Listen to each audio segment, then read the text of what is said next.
여러분, 혹시 이런 생각 해보신 적 있나요?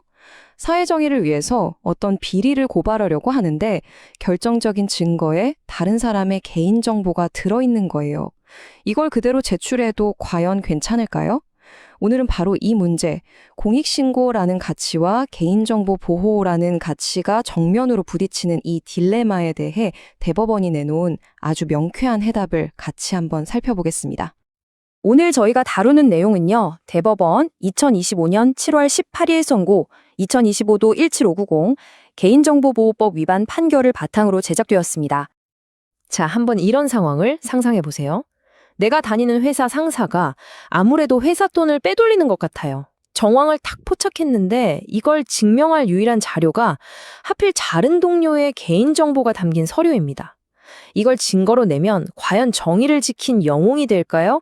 아니면 법을 어긴 범죄자가 될까요? 바로 이런 고민을 실제로 하다가 결국 대법원까지 가게 된 분이 있습니다. 한 농협 직원이었던 김 씨의 사례인데요. 이 실제 사건을 따라가다 보면 우리가 마주한 이 딜레마의 핵심에 다가갈 수 있을 겁니다. 자, 사건은 이렇습니다. 2014년에 농협 직원이었던 김 씨가 조합장이 조합돈, 그러니까 회사 돈이죠. 이걸로 개인적인 축의금을 내는 것 같다고 의심해서 경찰에 신고를 합니다.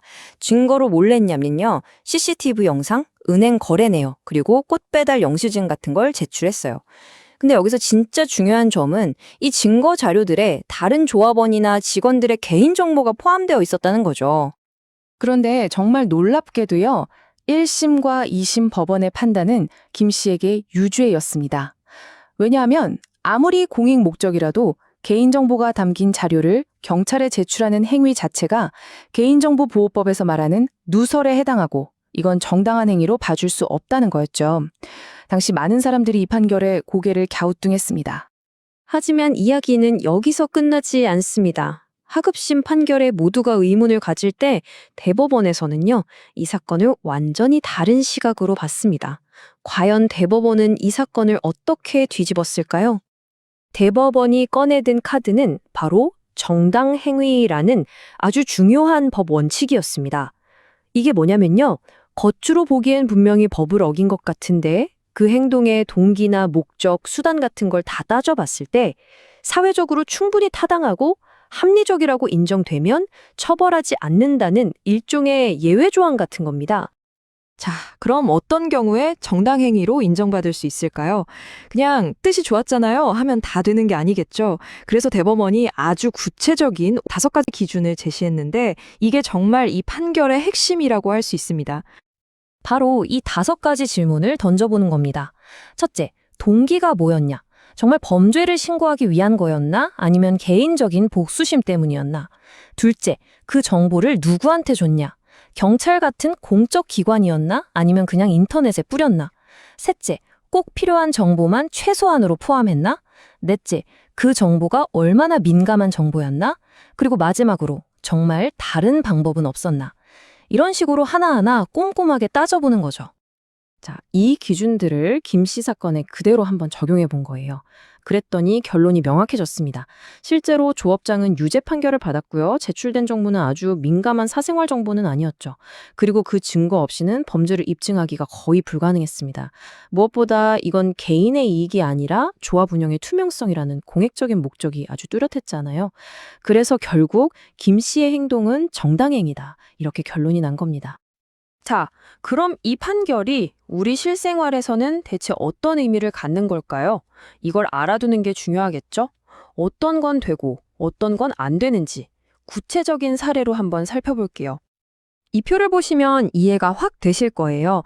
왼쪽처럼 회사 횡령을 밝히기 위해서 회계장부를 수사기관에 내거나 아파트 관리비 비리를 고발하기 위해서 입출금 내역을 제출하는 것. 이런 건 정당행위로 인정될 가능성이 아주 높습니다. 하지만 반대로 오른쪽을 보세요. 개인적인 감정으로 불필요한 사생활까지 다 까발리거나 수사기관도 아닌 SNS나 인터넷 커뮤니티에 폭로해 거리는 건 명백한 위법행위가 될 수 있다는 거죠. 자, 이제 사건의 전말부터 법원의 판단 기준까지 쭉 훑어봤습니다. 그럼 이 중요한 판결에서 우리가 진짜로 꼭 기억해야 할 핵심, 그게 뭘까요?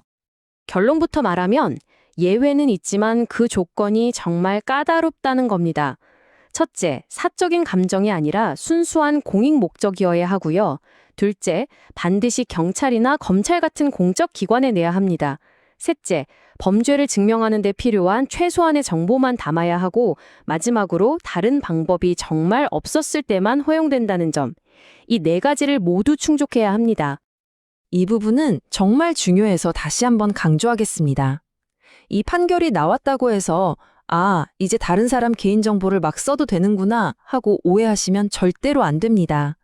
이건 아주 좁고 제한적인 상황에서 제가 방금 말씀드린 엄격한 조건들을 모두 만족했을 때만 인정되는 예외일 뿐입니다. 결국 대법원은 이 판결로 하나의 중요한 저울을 우리에게 제시한 셈입니다. 한쪽에는 개인정보 보호라는 무거운 추가 있고, 다른 한쪽에는 불법을 바로잡으려는 공익신고라는 추가 있죠. 이 둘 사이의 균형을 잡는 것. 프라이버시 보호도 중요하지만 그게 부패를 고발하는 용기 있는 목소리를 완전히 막아버려서는 안 된다는 메시지입니다. 여러분이라면 이 균형점을 어디에 두시겠습니까? 오늘 판례 이야기가 유익하셨다면 좋아요, 구독 꼭 좀 부탁드립니다. 영상을 만드는데 정말 큰 힘이 됩니다. 다음 시간에도 더 유익한 판례로 다시 찾아뵙겠습니다.